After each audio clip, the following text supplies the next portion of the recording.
أخلايا إن شط الحبيب وداره وعز تلاقيه وناءت منازله وفاتكم أن تبصروه بعينكم فما فاتكم منه فهذه شمائله মুসলিম কবি বলতেছেন, হে আমার মুসলমান ভাইরা, যদিও নবীর দেশ আমাদের কাছ থেকে অনেক দূরে, যদিও নবীজি কবরের বাসিন্দা হয়ে গেছে, যদিও নবীর সঙ্গে দেখা করা সম্ভব নয়, নবী আজকে যদিও দুনিয়ায় নাই, নবী তার আদর্শ আমাদের মধ্যে রেখে গেছে। জোরে কোন ঠিক কিনা? আজকে নবী আমাদের মধ্যে নাই, কিন্তু নবীর আদর্শ আছে না নাই? আরো জোরে বলেন। আমার ভাই ও বন্ধুরা, একজন মানুষের একেবারে নিম্নমানের কাজ থেকে শুরু করে রাষ্ট্র পরিচালনা করা পর্যন্ত জীবনের প্রতিটি ক্ষেত্রে ক্ষেত্রে নবীর আদর্শ, আমার ভাইরা, নবীর শিষ্টাচার আছে না নাই? আলহামদুলিল্লাহি নাহমাদুহু ওয়া নাস্তাঈনুহু ওয়া নাস্তাগফিরুহু ওয়া নু'মিনু বিহি ونتوكل عليه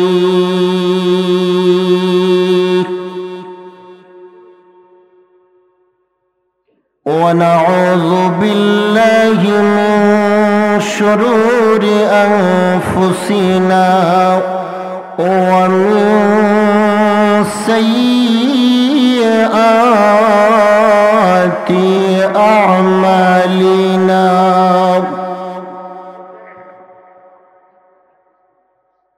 من يهده الله فلا مضل له ومن يضلله فلا هادي له ونشهد أن لا إله إلا الله وحده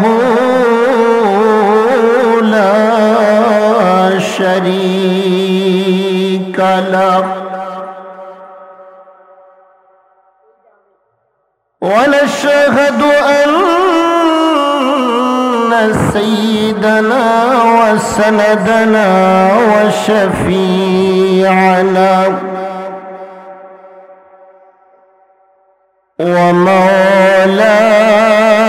ومولانا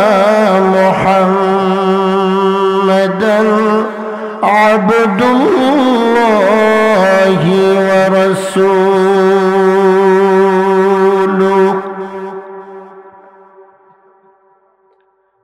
صلى الله عليه وعلى آله وأصحابه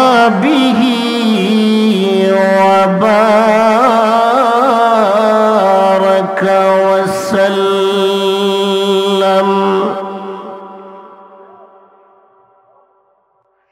أما بعد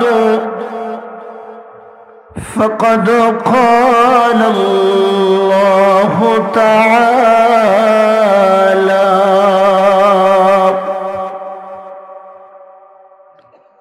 في كلامه المجيد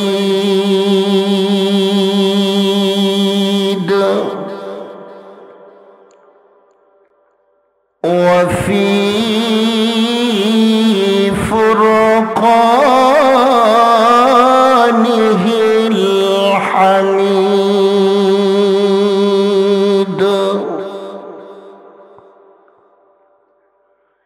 أعوذ بالله من الشيطان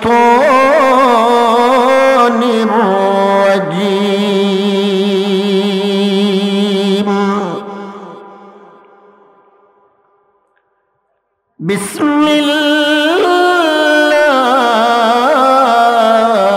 বিসমিল্লাহির রহমানির রহিম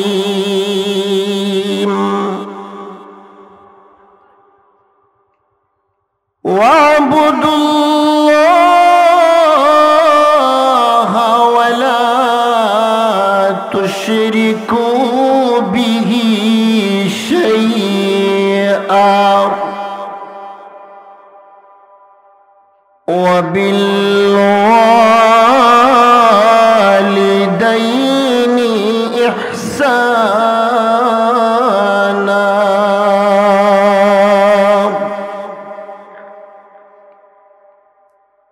وقال رسول الله صلى الله عليه وسلم رضا الرب برضا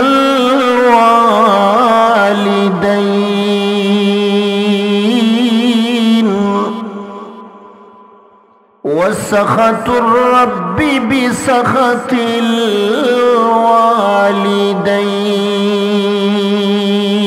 الوالدين صدق الله مولانا العظيم وصدق رسوله النبي الكريم صلى الله على سيدنا ومولانا محمد وعلى آله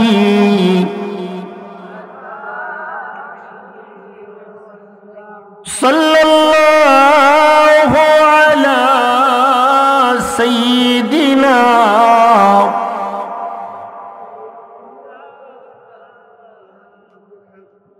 وعلى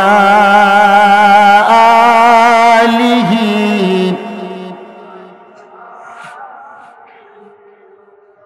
بلغ العلا بكماله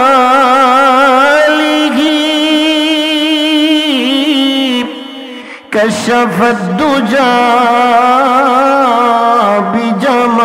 بجماله حسنت جميع خصاله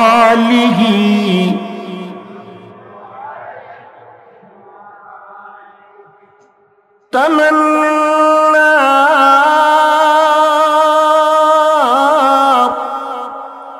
दिल में हरदम के देखो शाह मदीना को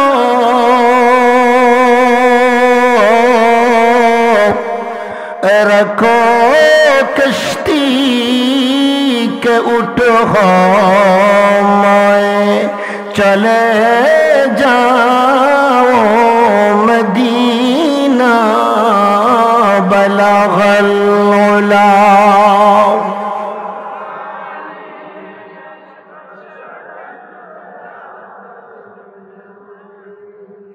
हसनत जमीअ खिसालिही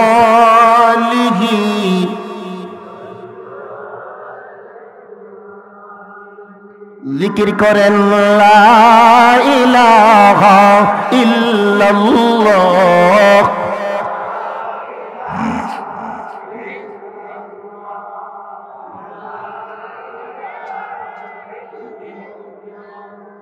जुरे जुरे ला इलाहा इल्लल्लाह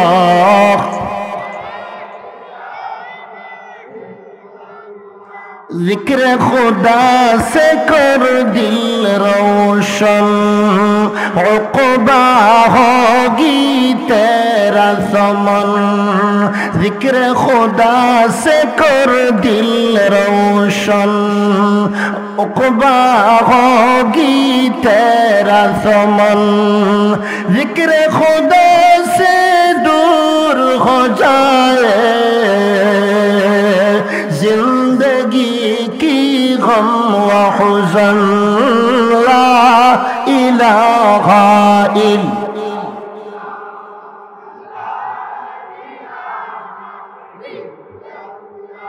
जुरे जुरे ला इलाहा इल्लल्लाह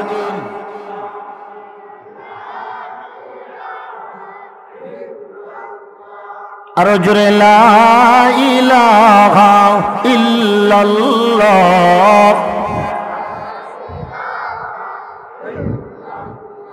जिक्र हरदम करे वली करते रहो सदा खफी व जली जिक्र हरदम करे वली करते रहो सदा खफी व जली जिक्र खुदा से मिलेगा तुमको दोनों जहां की कामयाबी ला इलाहा इल्लल्लाह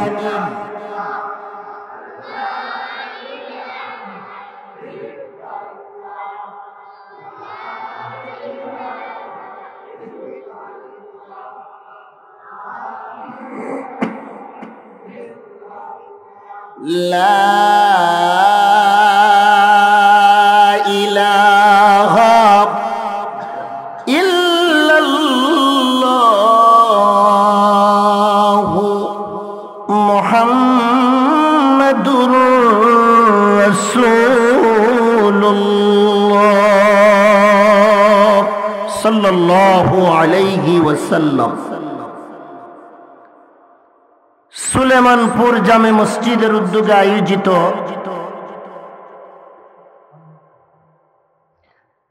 आजकेर এই অনুষ্ঠিত রহমতি বরকতি বার্ষিক ওয়াজ মাহফিলের মঞ্চে উপবিষ্ট এলাকার সর্বজন শ্রদ্ধেয় সাবেক চেয়ারম্যান সাহেব জনাব আমিরুল হক সাহেব উপস্থিত এলাকার মুরব্বিয়ান সমবয়সী যুবক ভাইয়েরা বাড়িঘরে বসে বসে পর্দার আড়াল থেকে শ্রবণরত অত্যন্ত শ্রদ্ধেয়া মা ও বোনেরা মহান আল্লাহ পাকের দরবারে আলী শানে লক্ষ কোটি শুকরিয়া আদায় করছি যে মহান প্রভু অত্যন্ত দয়া করে মেহেরবানি করে এই কনকনে শীতের দিনে আরামের বিছানা ছেড়ে দিয়ে আল্লাহ এবং তার রাসূলের ভালোবাসা অন্তরে নিয়ে আজকের এই রহমতি বরকতি ওয়াজ মাহফিলে আমাদেরকে শরীক হওয়ার তৌফিক দান করেছেন রব্বুল আলামিনের দরবারে আনন্দ চিত্তে অন্তরের গভীর থেকে শ্রদ্ধা জড়িত কণ্ঠে উঁচু আওয়াজে কালিমাতুশ শুকর আদায় করি সকলে বলিষ্ঠ আওয়াজে পড়ি আলহামদুলিল্লাহ মুহতারাম হাজিরিন বর্তমান বিশ্বের দিকে তাকাইলে আমরা যে বৈচিত্র্যময় বিশ্ব দেখতে পাই কত সুন্দর আসমান কত সুন্দর সুবিশাল বিস্তৃত জমিন খাল বিল নদী নালা তরুলতা পাতা ইত্যাদি একদিন এই সমস্তের কোনো কিছুই অস্তিত্ব ছিল না কথাটা জুড়ে বলতে হবে ঠিক কিনা আবারও সামনে এমন একটা দিন আসতেছে যেদিন এই সাত আসমানের কোনো অস্তিত্ব থাকবে না বিশাল বিস্তৃত এই জমিন এটার কোনো অস্তিত্ব থাকবে না কোনো মাখলুকাত দুনিয়ায় থাকবে না একমাত্র বাকি থাকবেন মহাপরাক্রমশালী ক্ষমতাধর আল্লাহ। জুড়ে বলেন ঠিক কিনা? এই প্রসঙ্গে আল্লাহ তাআলা কোরআনে কারীমের মধ্যে ঘোষণা করেন, কুল্লু মান আলাইহা ফান।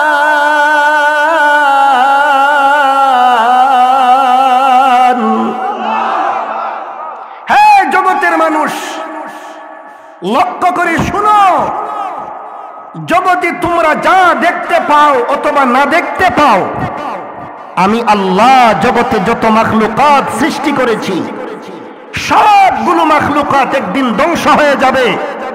আসমানের কোনো অস্তিত্ব থাকবে না, জমিনের কোনো অস্তিত্ব থাকবে না, একমাত্র বাকি থাকবেন মহাপরাক্রমশালী আল্লাহ। জুড়ে বলেন ঠিক কিনা? ওয়ায়াবকা ওয়াজহু রাব্বিকা যুল জালালি ওয়াল ইকরাম।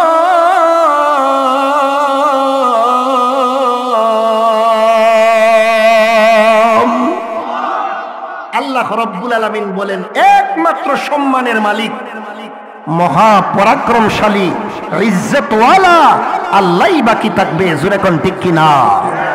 আমার ভাই ও বন্ধুরা, তো আল্লাহ রাব্বুল আলামিন এই কিছুদিনের জন্য আমাদেরকে দুনিয়ায় সৃষ্টি করেছেন, কথাটা আমাদেরকে ভুলে গেলে চলবে না। কথাটা আমাদের সকলের স্মরণ রাখতে হবে। এই দুনিয়ায় আমরা কেউ চিরস্থায়ী নয়, বরং অস্থায়ীভাবে এই দুনিয়ায় আমরা বসবাস করতেছি। আমার দাদা ছিল, দাদা নাই, বাবা ছিল, বাবা নাই, মা ছিল, মা নাই, চাচা ছিল, চাচা নাই। একদিন আমিও থাকবো না, পরবর্তী জেনারেশন এই দুনিয়ার মধ্যে থাকবে। আমার ভাইরা, আমি কবরের বাসিন্দা হয়ে যাব, আমার কিয়ামত শুরু হয়ে যাবে। চিৎকার করে আওয়াজ দিয়ে বলেন ঠিক কিনা? আমার ভাই ও বন্ধুরা, এজন্য আমি মরে গেলে যেহেতু আমার কিয়ামত শুরু হয়ে যাবে, এজন্য কিয়ামতের দিবসের জন্য কিছু সামানা জোগাড় করণের লাগিয়া আল্লাহ কনিকের এই দুনিয়ায় আমাদেরকে পাঠাইছে। কথা বলেন ঠিক না বেঠিক? আমার ভাই ও বন্ধুরা, আল্লাহ যে আমাদেরকে এই দুনিয়ায় সৃষ্টি করেছেন, আমার ভাইরা, আল্লাহ আসমান থেকে দিল মাইরা আমাদেরকে জমিনে ফেলে দেয় নাই। আল্লাহ মা বাবার মাধ্যমে আমাদেরকে দুনিয়ায় জন্ম দিয়েছে। কথা বলেন ঠিক না বেঠিক? আল্লাহ চাইলে আমাদেরকে বিনা বাবায় বিনা মায় জন্ম দিতে পারত। কথা বলেন ঠিক কিনা? এই দৃষ্টান্ত, এই নজির বিশ্বের ইতিহাসে আছে না নাই? আল্লাহ তাআলা হযরত আদম আলাইহিস সালাতু ওয়াস সালামকে বিনা বাবায় বিনা মায় জন্ম দিয়েছিলেন। আল্লাহ চাইলে সেই রীতিতে, সেই নিয়মে আমাদেরকেও জন্ম দিতে পারত, কিন্তু সেই নীতি অবলম্বন না করে মহান আল্লাহ আমাদেরকে মা বাবার মাধ্যমে কেন জন্ম দিল? এর একমাত্র কারণ হইল আত্মীয়তার বন্ধন রক্ষা করার জন্য, ভ্রাতৃত্বের বন্ধন রক্ষা করার জন্য মা বাবার মাধ্যমে জন্ম দিছে। এক মা বাবার ঘরে 4 ভাই, এজন্য এই 4 ভাইয়ের মধ্যে ব্লাড কানেকশন আছে না নাই? এক ভাই যদি কাহার সঙ্গে ঝগড়া লাগে, বাকি 3 ভাই লাঠি নিয়ে বের হয়। কেন? রক্তের টানে। এখন যদি বিনা বাবায় বিনা মায় আল্লাহ আমাদেরকে জন্ম দিত, তাইলে একজনের সাহায্যে অন্যজন আগাইয়া আসতো না। এজন্য আত্মীয়তার সম্পর্ক বহাল রাখার জন্য, ভ্রাতৃত্বের বন্ধন অটুট রাখার জন্য আল্লাহ তাআলা আমাদেরকে দুনিয়ায় সৃষ্টি করেছেন মা বাবার মাধ্যমে। একবার জুড়ে বলতে হবে সুবহানাল্লাহ। আমার ভাই ও বন্ধুরা, এজন্য আমাদের জন্মদাতা মা এবং বাবা, এদের সঙ্গে সব সময় সুন্দর, নম্র, ভদ্র আচরণ করতে হবে। তাদের সঙ্গে দুর্ব্যবহার করার কোনো সুযোগ ইসলামে নাই। এই প্রসঙ্গে আল্লাহ আমার তেলাওয়াত করা আয়াতের মধ্যে বলেন, وبالوالدين إحسانا। হ্যাঁ সন্তানের দলেরা, তোমরা তোমাদের জন্মদাতা মা বাবার সঙ্গে ভালো ব্যবহার করবে, নম্র ভদ্র আচরণ করবে। এটাই হইল আমি আল্লাহর আদেশ। এজন্য ভাই, সন্তানদের জন্য মা বাবার সেবা যত্ন করা তথা মা বাবার খেদমত করা, এটা হইল আল্লাহর পক্ষ থেকে ফরজ বিধান। কেমন বিধান? আল্লাহর পরেই হইল সন্তানদের জন্য মা বাবার স্থান। ঠিক কিনা বলেন? সন্তানদের কাছে আল্লাহর পরে কার স্থান? আরো জোরে বলেন, মা বাবার স্থান। এজন্য নবীজি হাদিস শরীফের মধ্যে বলেন, আমি সন্তানদের জন্য জান্নাত তার মা বাবার পায়ের নিচে রেখে দিয়েছি। আল্লাহু আকবার। আমার ভাই ও বন্ধুরা, একটা সন্তান জন্ম দিতে যাইয়া মার কত কষ্ট, চিন্তা করছেন? আমার ভাই ও বন্ধুরা, সেই দুঃখিনী মার গায়ে অনেক কুলাঙ্গার সন্তানের হাত উঠায়। যে বাবা সন্তানের মুখে চারটিখানি ভাত দেওয়ার জন্য মাতার গাম পায়ে জড়াইল, আমার ভাইরা সেই কুলাঙ্গার সন্তান বাবার গায়ে হাত উঠায়, এমন নজির আমার ভাইরা বাংলাদেশের জমিনে আছে না নাই? সাবধান করে দিতে চাই, সতর্ক করে দিতে চাই, তোমার দুনিয়াও ধ্বংস হয়ে যাবে, আখিরাত বরবাদ হয়ে যাবে। জোরে কোন ঠিক কি না? নবী করিম সাল্লাল্লাহু আলাইহি ওয়াসাল্লামকে সাহাবায়ে কেরাম জিজ্ঞাসা করলেন, ইয়া রাসূলুল্লাহ, মা বাবা দুজনেরই তো আমাদের উপর অধিকার আছে। বলে হ্যাঁ। সাহাবায়ে কেরাম বলেন, ইয়া রাসূলুল্লাহ, কার হক বেশি? প্রথমবার প্রশ্ন করার পরে আল্লাহর নবী বললেন, হে আমার সাহাবায়ে কেরাম, তোমাদের উপরে তোমাদের মার হক বেশি। দ্বিতীয়বারের মতো আবারও প্রশ্ন করা হইল, ইয়া রাসূলুল্লাহ, মা এবং বাবার মধ্য থেকে কার হক বেশি? আল্লাহর নবী বললেন, মার হক বেশি। 3 নম্বর বার প্রশ্ন করা হইল, ইয়া রাসূলুল্লাহ, কার হক বেশি? আল্লাহর নবী বললেন, মার হক বেশি। 4র্থ নম্বর বার সাহাবায়ে কেরাম প্রশ্ন করার পরে আল্লাহর নবী বলতে আরম্ভ করলেন, 4র্থ নম্বর বার বললেন, বাবার হক রয়েছে। আমার ভাই ও বন্ধুরা, এজন্য মা বাবার হককে একত্রিত করলে, আমার ভাইরা একত্রিত করার পরে 4 ভাগ করার পরে 3 ভাগ হক হইল মার, 1 ভাগ হক হইল বাবা। মা দীর্ঘদিন যে আমাদেরকে গর্ভে ধারণ করেছে, এই কষ্টই তো বাবায় করে নাই। কথা বলেন ঠিক কিনা? আমরা সবাই তো দুনিয়াতে এমনি আসি নাই, মার পেট থেকে আসছি। ঠিক কিনা বলেন? এজন্য একজন কবি বলেন, আমার মা জননী কই গো, আমার মা জননী কই,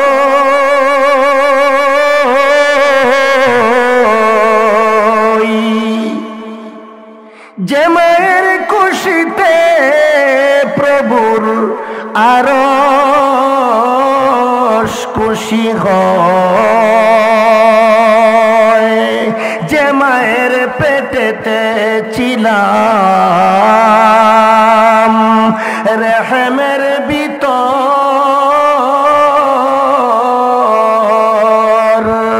সেই মায়ের কষ্ট দিও না, শরণ যেন রয়। আমার মা জননী কই গো, আমার মা জননী কই,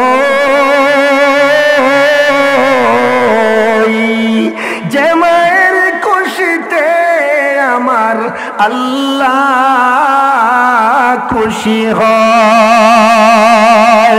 আল্লাহু আকবার বলেন। সেই গর্ভধারিণী মারে কখনো কষ্ট দেওয়া যাবে না। তাদের সঙ্গে ভালো থেকে ভালো ব্যবহার করতে হবে। ওয়াইস করণী রহমতুল্লাহ আলাইহি নবীর জমানার মানুষ, নবীর সঙ্গে দেখা কইরা কেউ যদি কলিমা পড়ে, আর এই কলিমা অর্থাৎ এই ঈমানের অবস্থায় যদি মারা যায়, তাকে সাহাবী বলা হয়। আর আল্লাহর নবী বলেছেন, আমার প্রত্যেকজন সাহাবী জান্নাতি জান্নাতি। সুবহানাল্লাহ বলেন। ওয়াইস করণী রহমতুল্লাহ আলাইহি নবীর জমানার মানুষ, নবীর জমানার মানুষ, কিন্তু নবীর সঙ্গে দেখা করতে পারেন নাই মার খেদমতে নিয়োজিত থাকার কারণে। মার খেদমত করার মতো আমার ভাইরা দ্বিতীয় কোনো মানুষ নাই। এজন্য ওয়াইস করণী রহমতুল্লাহ আলাইহি সিদ্ধান্ত নিয়ে নিছেন, নবীর সঙ্গে দেখা না করলেও আমাকে মার খেদমত করতেই হবে, কারণ মার খেদমত করা আমার জন্য আল্লাহর পক্ষ থেকে ফরজ করে দেওয়া হয়েছে। জোরে কোন ঠিক কিনা? আমার ভাই ও বন্ধুরা, ওয়াইস করণী রহমতুল্লাহ আলাইহি মার খেদমতে নিয়োজিত থাকার কারণে আমার ভাই ও বন্ধুরা নবীর সঙ্গে দেখা করতে পারে নাই, কিন্তু এরপরেও তার ফজিলত কম ছিল না। নবীজি একবার সাহাবায়ে কেরামের সামনে বক্তব্য দিতেছিলেন, ওয়াজ করতেছিলেন, নসিহত করতেছিলেন। হঠাৎ করে আল্লাহর নবী বিশ্ব নবী রাহমাতুল লিল আলামিন সাহাবায়ে কেরামদেরকে লক্ষ্য করে বলতে আরম্ভ করলেন, হে আমার সাহাবায়ে কেরাম, তোমাদের মধ্যে দুইজন মানুষ দাঁড়াও। আমার ওফাতের পরে আমার এই জুব্বাখানা আমার একজন পাগল ইয়ামনের করণ এলাকায় রয়েছে, এই জুব্বাখানা আমি নবীর পক্ষ থেকে আমার সেই পাগলের কাছে হাদিয়া হিসাবে পৌঁছাইয়া দিবা। আমার ভাই ও বন্ধুরা, আমার ভাই ও বন্ধুরা, দুইজন সাহাবী দাঁড়াইলেন, দুইজন সাহাবী। একজনের নাম হইল হযরতে ওমর, আর একজন হইলেন হযরতে আলী রাদিয়াল্লাহু তাআলা আনহুমা। দুজন দাঁড়ায়া বললেন, ইয়া রাসূলুল্লাহ, ইয়া হাবিবাল্লাহ, আমরা আপনার এই জুব্বাখানা আপনার ওফাতের পরে আপনার সেই পাগল ওয়াইস করণীর কাছে পৌঁছাইয়া দিব। নবীজির যখন ওফাত হয়ে গেল, নবীজি যখন কবরের বাসিন্দা হয়ে গেলেন, আমার ভাই ও বন্ধুরা, হযরতে ওমর আর হযরতে আলী জুব্বাখানা লইয়া ইয়ামন দেশের উদ্দেশ্যে রওনা করলেন। এক পর্যায়ে ইয়ামনের করণ এলাকায় চলে গেলেন। করণ এলাকায় যাইয়া লোকদেরকে লক্ষ্য করে বলতে আরম্ভ করলেন, হে লোক সকল, তোমাদের এই এলাকায় ওয়াইস নামে কোনো ব্যক্তি আসেনি? লোকেরা বলতে আরম্ভ করলো, এই যে একটি জঙ্গল দেখা যায়, জঙ্গলের ভিতরে যাইয়া লক্ষ্য করে দেখবা একজন পাগল সব সময় কপাল জমিনের মধ্যে লাগায়া কি যেন বলে। আমার ভাই ও বন্ধুরা, শেষ পর্যন্ত হযরতে ওমর আর হযরতে আলী চলে গেলেন জঙ্গলের কিনারে। জঙ্গলের ভিতরে যাইয়া লক্ষ্য করে দেখতে পাইলেন একজন মানুষ কপাল জমিনের মধ্যে লাগায়া বলতেছে, সুবহান রাব্বিয়াল আলা। যেই মাত্র ওয়াইস করণী রহমতুল্লাহি আলাইহি মানুষের পায়ের আওয়াজ শুনতে পাইলেন, সজিদার থেকে মাথা উঠাইলেন। মাথা উঠাইয়া লক্ষ্য করিয়া দেখে দুইজন মানুষ দণ্ডায়মান। ওয়াইস করণী জিজ্ঞাসা করতে আরম্ভ করলেন, তোমরা কারা গো? আমি কপাল জমিনের মধ্যে লাগাইয়া কত মজার সঙ্গে আমার আল্লাহর নামের জপন করতেছিলাম, তোমরা আসি আমার সজিদার মধ্যে বিঘ্ন ঘটাইয়া দিলা।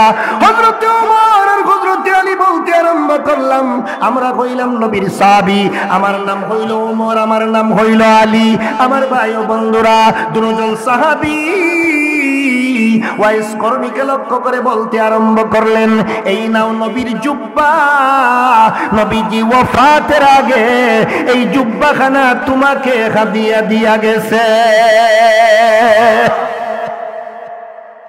সাহাবায়ে কেরামদেরকে নবীজি এই জুব্বা দিয়া যায় নাই, জুব্বাটা দিয়া গেছে ওয়াইস করণীরে, যে ওয়াইস করণী নবীর সঙ্গে দেখাই করে নাই। সুবহানাল্লাহ কোন? আরো জোরে সুবহানাল্লাহ কোন? আমার ভাই ও বন্ধুরা, ওয়াইস করণী রহমতুল্লাহ আলাইহি জুব্বাখানা হাতে লইয়া নাকে লাগায়, কপালে লাগায়, বুকে লাগায়, এক পর্যায়ে জুব্বাখানাকে বুকে জড়াইয়া দইরা চোখের পানি ছেড়ে দিয়ে দিয়ে কান্দে। জুব্বাখানা বুকে জড়াইয়া ওয়াইস করণী রহমতুল্লাহ আলাইহি বলতে আরম্ভ করলেন, হ্যাঁ নবীর সাহাবীরা, জুব্বা তো পাইলাম, কিন্তু জুব্বাওয়ালা নবীর দেখা তো পাইলাম না। আমার ভাইরা, নবীরে দেখতে মনে চায় কিনা? নবীর দেশে যাইতে মনে চায় কিনা? নবীর দেশে যাইতে আমার দিল দেওয়া না রে আমার মন দেওয়ানা। বলুন নবীর দেশে যাইতে আমার দিল দেওয়া না রে আমার মন দেওয়ানা।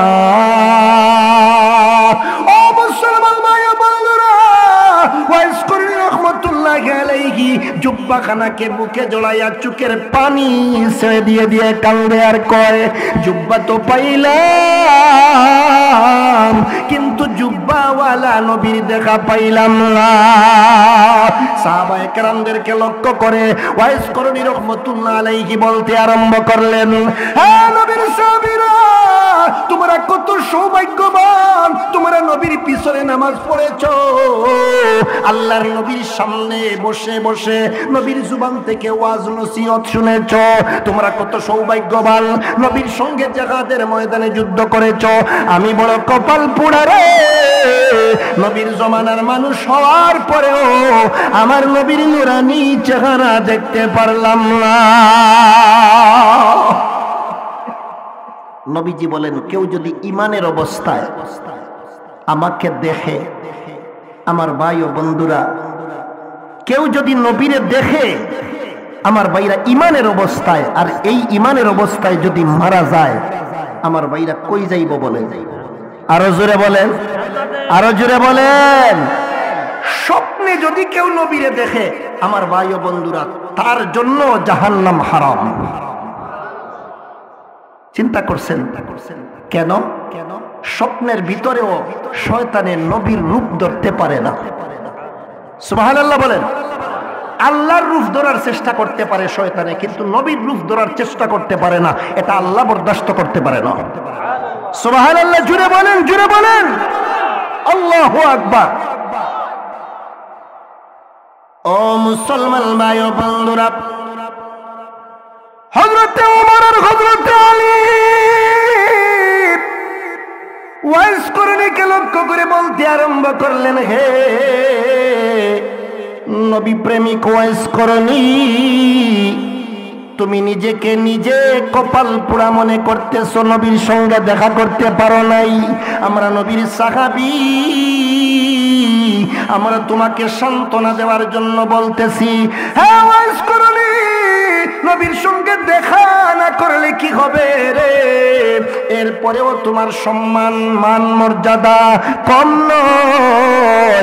আমরা নবীর সঙ্গে এক রাস্তা দিয়ে চলাফেরা করেছি, নবীর পিছনে একই মসজিদের মধ্যে নামাজ পড়েছি, জিহাদের ময়দানে যুদ্ধ করেছি, কিন্তু আল্লাহর নবী তার ব্যবহৃত জুব্বা আমাদেরকে দিয়া যায় নাই, তুমি ওয়াইস করণীরে দিয়ে গেছে। এর দ্বারা বুঝতে পারলাম আমাদের চাইতে তোমার সম্মানও কম নয়, কারণ তুমি হইলে নবীর আশিক। জুড়ে জুড়ে বলেন সুবহানাল্লাহ। নবীর আশিক হইলে সম্মান বাড়ে না কমে? আরো জুড়ে বলেন। তবে শুধু মুখে আশিক দাবি করলে চলবে না, কাজ কইরা প্রমাণ করতে হবে। আমার সঙ্গে যদি একমত না হন তাইলে দ্বিমত পোষণ করতে পারেন। আমার ভাইরা, শুধু মুখে বললাম আমি নবীর আশিক, আমি নবীরে ভালোবাসি, আমি নবীরে মহব্বত করি, কিন্তু সত্যিকার অর্থে যদি আমার মধ্যে আমার ভাইরা নবীর আদর্শ না থাকে, তাহলে আমার মুখের কথা বাস্তবে কোনো মিল নাই। আমার ভাইরা, সত্যিকারের নবী প্রেমিক হতে পারলাম না। এক শ্রেণীর বন্ড নবী প্রেমিক আছে, এরা নবীর মহব্বতের গান গায়, কিন্তু তাদের মধ্যে নবীর আদর্শ বলতে কিচ্ছু নাই। ওগো নবীজি, তোমারি প্রেম দরিয়ায় সাঁতার দিয়েছি। শুনলে তো মজাই লাগে, ঠিক কিনা বলেন? শুধু মজা লাগলে হইব? শুধু মজা লাগলে হইব না কাজ কইরা দেখাইতে হইব? কাজ কইরা দেখাইতে হইব। মুখে নবীর মহব্বতের গজল গাইতেছো, নাশিদ গাইতেছো, অসুবিধা নাই, কিন্তু তোমার মধ্যে নবীর আদর্শ বিদ্যমান থাকতে হবে, তোমার মুখের কথার বাস্তবে মিল থাকতে হবে। জুড়ে বলেন ঠিক কিনা? আরেক শ্রেণীর বন্ড নবী প্রেমিক আছে, ওরাও গান গায়, কয় বহুদিনের পুরানা আমি কামলিওয়ালা কই, রোজ হাসরে সে যেন মোরে তোরাইয়ালো, হাসরে সে যেন মোরে তরাইয়ালো বহুদিনের পুরানামি কামলিওয়ালা কই বহুদিনের পুরানামি আমার ভাইরা, কারণ তারা বালা কইরা জানে যে পুরান পাগলেরই বাত মিলে না, নতুন পাগল সাইজা লাভ নাই। এজন্য কয় বহুদিনের পুরানামি, অর্থাৎ পুরান পাগল আমি। কার পাগল? নবীর পাগল। কার পাগল? নবীর পাগল। নবীর প্রেমে গজল গাও, অসুবিধা নাই, ভালো কথা, ভালো কাজ, ঠিক কিনা বলেন? কিন্তু গজল গাইলা ঠিক আছে, তোমার মধ্যে যদি নবীর আদর্শ না থাকে তাহলে তো তুমি বন্ড ছাড়া আর কেউ না, ঠিক কিনা বলেন? এজন্য একজন মুসলিম কবি বলতেছেন, আরবি ভাষার কবিতা, আখিল্লায়া ইন শাত্তাল হাবিব ওয়া দারুহু ওয়া আযতালাকিহি ওয়া নাআত মানাজিলুহু ওয়া ফাতাকুম আন তাবসুরুহু বিআইনিকুম ফামা فاتكم منه فهذه شمائله। মুসলিম কবি বলতেছেন, হে আমার মুসলমান ভাইরা, যদিও নবীর দেশ আমাদের কাছ থেকে অনেক দূরে, যদিও নবীজি কবরের বাসিন্দা হয়ে গেছে, যদিও নবীর সঙ্গে দেখা করা সম্ভব নয়, নবী আজকে যদিও দুনিয়ায় নাই, নবী তার আদর্শ আমাদের মধ্যে রেখে গেছে। জোরে কোন ঠিক কিনা? আজকে নবী আমাদের মধ্যে নাই, কিন্তু নবীর আদর্শ আছে না নাই? আরো জোরে বলেন। আমার ভাই ও বন্ধুরা, একজন মানুষের একেবারে নিম্নমানের কাজ থেকে শুরু করে রাষ্ট্র পরিচালনা করা পর্যন্ত জীবনের প্রতিটি ক্ষেত্রে ক্ষেত্রে নবীর আদর্শ, আমার ভাইরা, নবীর শিষ্টাচার আছে না নাই? আমার ভাই ও বন্ধুরা, এজন্য আমরা যদি নবীর আদর্শে আদর্শবান হতে পারি তাহলে নবীর সঙ্গে জান্নাতে বাসিন্দা হতে পারবো। নবীর সঙ্গে জান্নাতে বাসিন্দা হতে চাননি? চাই তো ইনশাআল্লাহ। তাইলে যদি চাই, নবীর সুন্নত তরিকার উপর আমল করতে হবে, নবীর সুন্নত তরিকার উপর আমল করতে হবে, ঠিক কিনা বলেন? নবীর সুন্নত তরিকার উপর যারা আমল করবে, আল্লাহর নবী বলেন কিয়ামতের ময়দানে সে আমার একেবারে কাছাকাছি থাকবে। নবীর কাছে থাকতে কেনা চায়? কেউ যদি প্রধানমন্ত্রীর কাছে থাকে, পুলিশে আর তারে ধরব? এ কথা বলে, যত বড় মামলাই তার উপরে হোক না কেন, যদি প্রধানমন্ত্রীর কাছে বসা থাকে, যত বড় আসামি হোক, পুলিশে ধরব কেন? প্রধানমন্ত্রীর খাতিরে। হয়তো এখান থেকে উঠতে গেলে ফরে ধরতে পারে, কিন্তু ওই সময় ধরবে না, ঠিক কিনা বলেন? কেন ধরবে না? প্রধানমন্ত্রীর খাতিরে ধরবে না। আমার ভাই ও বন্ধুরা, আল্লাহর নবী বলেন, যারা দুনিয়ার জীবনে আমি নবীর সুন্নত তালাশ করে করে তার প্র্যাকটিক্যাল জীবনে বাস্তবায়ন করবে, আমি নবীর সঙ্গে কিয়ামতের ময়দানে একেবারে কাছাকাছি থাকবে। নবীর কাছাকাছি থাকার অর্থ হইল, আমার ভাই ও বন্ধুরা, নবী তাকে সুপারিশ করে জান্নাতে পৌঁছাইয়া দিবে। এজন্য সুন্নতের উপর আমল করলে আমাদের লাভ না লস? আরো জোরে বলেন, লাভ না লস? আমরা তো লাভের পাগল, ঠিক না? আরেকটি আমল আছে, যারা বেশি বেশি করে দুরূদ শরীফ পড়বে। কি পড়বে ভাই?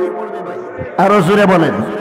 যারা বেশি বেশি করে দুরূদ শরীফ পড়বে, আল্লাহ রাব্বুল আলামিন এই উম্মতকেও নবীর কাছাকাছি কিয়ামতের ময়দানে রাখবে। সুবহানাল্লাহ বলেন। আমার ভাই ও বন্ধুরা, একবার দুরূদ শরীফ পড়বেন, একবার আপনার উপর 10টি রহমত নাজিল হবে। সুবহানাল্লাহ জোরে বলেন। আপনি একবার দুরূদ শরীফ পড়বেন, 10টি গুনাহ মুছে দেওয়া হবে, 10টি নেকি আমলনামায় লিখে দেওয়া হবে, 10টি দরজা বাড়াইয়া দেওয়া হবে। কত বড় আমল! চিন্তা করছেন? দুরূদ শরীফ পড়তে কি 1 ঘন্টা লাগে? একবার দুরূদ শরীফ পড়তে কয় সেকেন্ড লাগে? গড়ি ধরেন আর আমি পড়ি সাল্লাল্লাহু আলাইহি ওয়াসাল্লাম, একেবারে ছোট দুরূদ শরীফ। কি পড়ছি? সাল্লাল্লাহু আলাইহি ওয়াসাল্লাম, শেষ। এই যে ছোট্ট দুরূদ শরীফটা পড়লেন, মাত্র কয়েক সেকেন্ড সময় ব্যয় হইল। আমার ভাইরা, এর দ্বারা আপনি উপকৃত কতটুকু হইলেন? আপনার আমল নামায় 10টি নেকি লিখে দেওয়া হইল, 10টি গুনাহ মুছে দেওয়া হইল। আমার ভাইরা, 10টি রহমত নাজিল হইল, 10টি দরজা বাড়াইয়া দেওয়া হইল। আর পরকালে আপনি নবীর কাছাকাছি থাকবেন। সুবহানাল্লাহ বলেন। এজন্য আমার ভাই ও বন্ধুরা, আমি যে কথাটি আপনাদের সামনে বলতেছিলাম, ওয়াইস করণী রহমাতুল্লাহ আলাইহির ভিতরে নবীর ইশক এবং মহব্বত এত বেশি পরিমাণে ছিল। উহুদের যুদ্ধের ময়দানে নবীর 2টা দান শহীদ হয়েছিল, আমরা সবে জানি, ঠিক কিনা বলেন? কয়টা দাঁত শহীদ হয়েছিল? সামনের 2টা দাঁত উহুদের ময়দানে নবীর শহীদ হয়েছিল। ওয়াইস করণী রহমাতুল্লাহ আলাইহি এই খবরটা জানতে পারছে, কিন্তু জানে না কোন 2টা দাঁত শহীদ হয়েছে। তো ওয়াইস করণী সিদ্ধান্ত নিছে, কোন 2টা দাঁত শহীদ হয়েছে এটা তো জানি না, তবে 32টা দাঁতের ভিতরে তো 2টা হইব। সবগুলা যদি ফালাইয়া দেয়, এই 2টাও ফরিয়া যাইব। ওয়াইস করণী রহমাতুল্লাহ আলাইহি নিজে নিজে, আমার ভাই ও বন্ধুরা, মাড়ির দাঁত থেকে শুরু করে 1টা 2টা করে করে নবীর মহব্বতে 32খানা দাঁত মুখ থেকে ফেলে দিয়েছে। আল্লাহ নবীর মহব্বতে আমার ভাই ও বন্ধুরা, হযরতে ওমর আর হযরতে আলীকে লক্ষ্য করে ওয়াজ করণী বলতে আরম্ভ করলেন, তোমরা একটু হা করো তো দেখি। হযরতে ওমর আর হযরতে আলী হা করলেন। আমার ভাইরা, লক্ষ্য করে দেখা যায় তাদের মুখের ভিতরে সবগুলো দাঁত সহি সালামতে রয়ে গেছে। ওয়াজ করণী রাহমাতুল্লাহ আলাইহি বলতে আরম্ভ করলেন, আমি তো নবীর সঙ্গে উহুদের ময়দানে যুদ্ধে ছিলাম না, কিন্তু যেই মাত্র শুনেছি নবীর 2টি দান উহুদের ময়দানে শহীদ হয়েছে, আমি নিজে নিজে আমার মুখের ভিতরের 32টি দাঁত আমার নবীর মহব্বতে ফেলে দিয়েছি। তাকায়া লক্ষ্য করিয়ে দেখো রে, আমার মুখের ভিতরে একটাও দাঁত নাই। জুড়ে বলেন সুবহানাল্লাহ। হযরত ওমর আর হযরত আলী বলতে আরম্ভ করলেন, হ্যাঁ ওয়াইস করণী, এবার আমরা বুঝতে পেরেছি আমরা নবীর উম্মত, আমরা নবীর সাহাবী, কিন্তু আমাদের চাইতেও তোমার কলবের ভিতরে নবীর মহব্বত বেশি। এজন্য আল্লাহর নবী তার ব্যবহৃত জুব্বাখানা ওয়াফাতের আগে তোমাকে হাদিয়া দিয়া গেছে।